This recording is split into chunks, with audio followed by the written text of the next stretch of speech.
Feel stupid for even calling you, trying to make you believe what I believe. Because I really believe that, fam. I went against my own people trying to convince black people, white people is good, homie. What's up, everyone? Welcome back to the channel for another deep dive into the latest celebrity drama. This time, we're talking about Charleston White, who's quietly become one of the biggest figures connected to the Carmelo Anthony case behind the scenes. At first, he wasn't exactly standing in Carmelo's corner, but everything changed after he met Carmelo Anthony's father. From that point on, the two built a strong relationship that completely shifted Charleston's involvement. He even stepped up financially, helping the family and reportedly buying Carmelo a car. Since then, he's been traveling, speaking out, and doing everything he can to help the young man fight for his freedom. And whether you agree with him or not, that's something a lot of people have noticed. But here's where the story takes an unexpected turn. Over the last several years, Charleston White has built a reputation for saying and doing things that many believe mock black people while appealing to white audiences. You've probably already seen the clips yourself, so there's really no need to replay them because they've been all over the internet. From wearing Confederate flag gear to making some of his most controversial statements, he's kept the spotlight on himself. But what he told Carmelo Anthony's father this time may have been the most important conversation of them all. That they got said this kid had tears with empathy and compassion. But this is what I'm saying, and I sit in this closet to hide my tears from myself. I stood in front of black people, and I stood in front of that family. And I looked in their eyes, and I told them one of the best thing they could have did was gave us all white jewelry. He said, why? Charleston White made it clear to Carmelo Anthony's father that one thing could make all the difference: the makeup of the jury. He argued that if the jury ended up being mostly or entirely white, the outcome might not go in Carmelo's favor, although others believed that even a mixed jury could still show compassion because they would see him as a young man and allow the facts to guide their decision instead of emotion. But as we all know now, that's not how things ultimately played out. Carmelo Anthony was convicted of murder and, at least for now, has been sentenced to serve 35 years behind bars. Following that heartbreaking verdict, Carmelo Anthony's father responded with a statement that immediately caught people's attention. Stupid for even calling you, trying to make you believe what I believe. Because I really believe that, fam. I went against my own people trying to convince black people, white people is good, homie. But all white people ain't bad. Why? I ain't never met a bunch of bad white people. So when I saw all white jewelry, I called you and told you, have no fear. White people ain't that bad. I had faith in that all white jewelry, didn't I? Thanks. Didn't I? Man, listen, I feel horrible because I tried to strengthen your faith with my faith in white people, homie. I told you, man, that white jewelry go do right by us. I told you that, homie, and I believed it. I feel foolish. I feel stupid for even calling you, trying to make you believe what I believe. Because I really believe that, fam. I went against my own people trying to convince black people, white people is good, homie. Only to look like a fool in such a case. It's hard to defend. It's hard to defend what we see, homie. When they defend the Chinese man, George Floyd laid on the ground, homie, and didn't flinch. And white people had no compassion for him. So why would I expect them to have compassion for a kid who has epilepsy, like an autistic kid? This kid has saved more children's lives as a kid unintentionally than he ever thrown a punch or had a fight. I paid for a training to teach this kid how to throw a punch last year. The kid don't even know how to throw a punch, man. I paid a trainer to go teach him how to fight. And you know what the trainer said? Homie, fighting ain't in him, he a good kid. Even the trainer said it ain't in him, homie. So he didn't go back to train him no more. Teach him to be good, he a good kid. Damn, man, I can't believe those white, homie, man, listen. We're gonna make it right. And one thing I know about the white man, the only way to beat him is you can beat him with his law. I did, I served time for white man. Bragged about it. I committed some of the most, ain't got nothing on my record. No felony conviction, no what. And I got a white man. So if white people can do that for me, they'll do it for your son too. At this point, we see Charleston White speaking directly with Carmelo Anthony's father over the phone, and you can hear the disappointment in the conversation.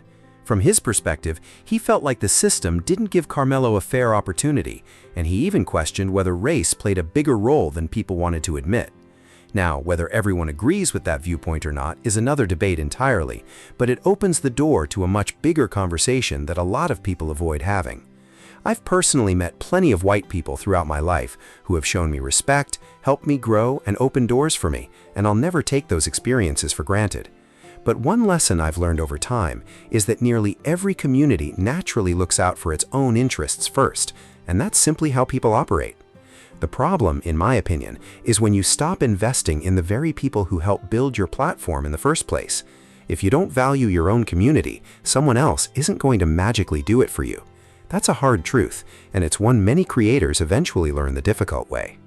I can admit that when I was younger, I spent a lot of time criticizing my own community because I couldn't understand why certain problems kept repeating themselves. At times, I felt frustrated, confused, and honestly torn between wanting better and not knowing how to make sense of everything I was seeing. But as I got older, one reality became impossible to ignore. The people who consistently watched my content, supported my work, shared my videos, and created opportunities for me were the very community I had been criticizing. That's why I believe you should never forget who helped you get to the position you're in. When your audience is putting food on your table, you owe them honesty instead of constantly tearing them down for someone else's approval. That's the mistake many public figures make without realizing the long-term consequences. Look at creators like Charleston White, Antoine Daniels, or platforms like Say Cheese TV. Their biggest supporters have largely come from the same audience they've spent years building trust with. That support creates independence because it allows you to make a living without depending on someone else's validation or permission. But the moment you abandon the people who elevated your platform just to impress another audience, things can change incredibly fast.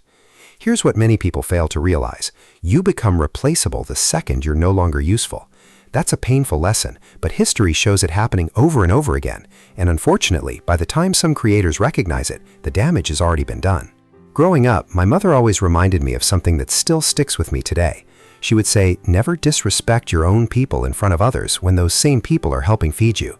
That advice means even more now because every community has institutions, businesses, schools, professionals, and networks designed to create opportunities. Instead of appreciating those resources, too many people spend their energy chasing acceptance from groups that never ask them to abandon where they came from. That's a dangerous trade-off. Respect earned at home is usually what opened bigger doors later, not the other way around. If you look throughout entertainment and business, this pattern repeats itself again and again. Artists like E40, Cash Money, and Nelly first earned credibility within their own audience before major companies and record labels came calling. The same thing happened with brands like Fubu. They built strong community support before becoming mainstream successes. That's how influence usually works. You build a loyal foundation first, and broader recognition follows naturally. When creators reverse that process and start chasing outside approval too early, they often lose the very leverage that made them valuable. In my opinion, that's exactly where some internet personalities have gone wrong. Groups like Fresh and Fit already had a loyal audience, but many critics believe they weakened that position by constantly seeking validation elsewhere instead of strengthening what they had already built. Other communities rarely make that mistake because they continue investing in their own support systems before looking anywhere else. You can see similar conversations surrounding figures like Tommy Sotomayor, whose influence on YouTube was once undeniable. But after losing that momentum, the platforms and audiences he tried to appeal to never replaced what he had originally built. And that's the biggest takeaway from all of this. You never want to trade genuine support for temporary validation, because one lasts while the other can disappear overnight. The point being made is simple. You don't have to abandon the audience that built you, because that same community can provide opportunities, success, and long-term support if you know how to value it. Just think about it for a second. If I had walked away from Black YouTube the moment things started taking off and decided that my future depended on chasing another audience instead, where would I be today? I'd probably be struggling to stay relevant, constantly trying to earn acceptance from people who never invested in my journey to begin with. That's a gamble that rarely pays off. Take Donovan Sharp as an example. At one point, he had built a solid name within the Black manosphere and had an audience that consistently supported his content. But once he distanced himself from that foundation and shifted his focus elsewhere, things didn't exactly go according to plan.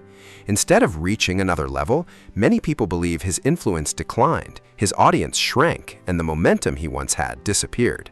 Whether you agree with that assessment or not, the numbers sparked plenty of conversations online. The lesson here is that walking away from your core supporters isn't always the upgrade people think it is. And here's where the reality gets even tougher.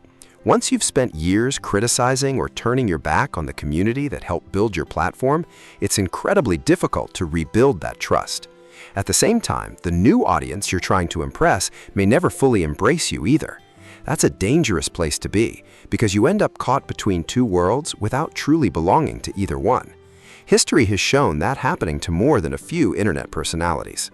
That's why I look at Charleston White's current situation through that same lens. If you spend years believing another audience will always defend you or give you the benefit of the doubt, you may eventually discover that's not how things work when controversy hits. The applause can disappear just as quickly as it arrived. And when that happens, the people you pushed away may no longer feel obligated to stand beside you either. That's a harsh lesson, but it's one the internet seems to teach over and over again.